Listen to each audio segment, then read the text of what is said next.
impose export and restrictions until domestic demand for RIG and ARV is fully met, and whether steps are being taken to increase domestic production capacity through public and private partnerships, sir.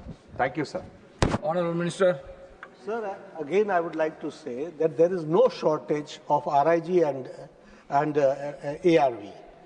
So we should shed this thought that there is some shortage. There is no shortage. और इसलिए कोई ज़रूरत नहीं है कि हम export को रोकें, और अगर ऐसी कोई स्थिति आएगी, if the situation like that comes, certainly we are not going to export, we are going to first use this for the domestic purpose. इस बात को हमको समझना चाहिए. As far as private public partnership is there, this is a continuous process. If proposals are there, we are open to it. Fifth supplementary, Subhasis Kundia ji.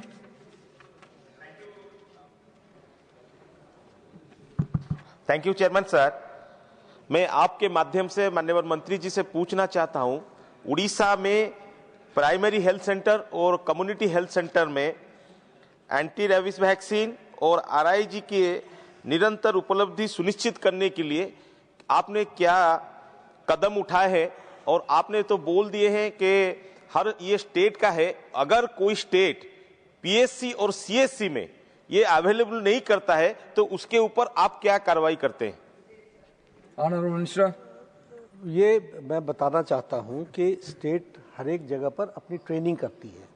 Training करने के साथ साथ वो पीएचसी चाहे सीएचसी लेवल पर हो, अगर उनके पास उस तरीके की कैपेसिटी है तो वो वहां करते हैं, नहीं तो सब डिविजनल हॉस्पिटल में करते हैं. लेकिन ये व्यवस्थाएं पूरी की पूरी माकूल की जाती हैं. स्टेट को देखना पड़ता है कि वो पीएचसी में इसका व्यवस्था कर सकते हैं कि नहीं कर सकते हैं. अगर कर सकते हैं तो करते हैं, और जहां डॉक्टर्स होते हैं वहां वो किया ही जाता है. ये कोई पैरामेडिक्स पर छोड़ा जाए ऐसा नहीं है. इसमें डॉक्टर्स की और बाकी लोगों की भी आवश्यकता होती है. तो जो फैसिलिटी में सारी चीजें होती हैं वहां ये दिया जाता है. नाउ क्वेश्चन नंबर 335, श्रीमान Brijlal ji. Honourable minister. Answer is laid on the table of the house. The first supplementary, श्रीमान ब्रिजलाल जी. धन्यवाद सर. महोदय, उत्तर प्रदेश देश का सबसे बड़ा राज्य है जिसकी आबादी 25 करोड़ है, और उसमें बुंदेलखंड और पूर्वी उत्तर प्रदेश सबसे पिछड़ा हुआ राज्य है. मैं प्रधानमंत्री जी को और मंत्री जी को धन्यवाद देना चाहता हूं कि जो जन औषधि केंद्र बने हैं इससे गरीब लोगों को काफी फायदा हुआ. मैं माननीय मंत्री जी से जानना चाहता हूं कि उत्तर प्रदेश जैसे बड़े राज्य में इस समय कितने जन औषधि केंद्र हैं और भविष्य में उसको संख्या बढ़ाने की क्या योजना है? Honourable minister. सबसे पहले तो मैं ये बताना चाहूँगा कि हम free drugs and diagnostic facilities देते हैं एनएचएम के थ्रू, नेशनल हेल्थ मिशन के थ्रू. और free drugs and diagnostic facility में जो जानकारी के लिए मैं बता रहा हूँ कि सब डिविजनल हॉस्पिटल में हम 106 मेडिसिन देते हैं, सब हेल्थ सेंटर में, और प्राइमरी हेल्थ सेंटर में हम 172 ड्रग्स देते हैं. कम्युनिटी हेल्थ सेंटर में हम 300 ड्रग्स देते हैं. सब डिविजनल हॉस्पिटल में हम 318 medicine free drugs and diagnostics में देते हैं, और डिस्ट्रिक्ट हॉस्पिटल्स में 381 देते हैं. तो इस तरीके से, और हम क्वालिटी एश्योरेंस भी करते हैं. तो इसलिए हम free drugs and diagnostic facility के तहत हम कोशिश करते हैं कि आम गरीब आदमी को मुफ्त में जो एसेंशियल ड्रग्स है वो मिल सके, इसकी हम कोशिश करते हैं.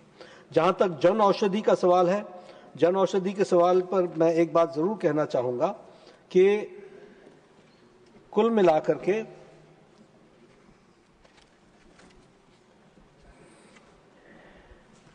18,646 जन औषधि केंद्र हैं एज ऑन 28 फरवरी 2026, और इसमें से 2,370 जो है वो ओपन हुए हैं हमारे गवर्नमेंट हॉस्पिटल्स में. ये संख्या है. इसके साथ साथ उत्तर प्रदेश में 3,944 जन औषधि सेंटर्स हैं. ये मैं बताना चाहूँगा. यहाँ मैं ये भी बताना चाहूँगा कि ये स्कीम शायद 2007-8 में शुरू हुई थी, लेकिन सिर्फ 2007 से 2014 तक 80 केंद्र थे, और 2014 से लेकर के 2025 तक 18,646 जन औषधि केंद्र थे. Second supplementary. Second supplementary.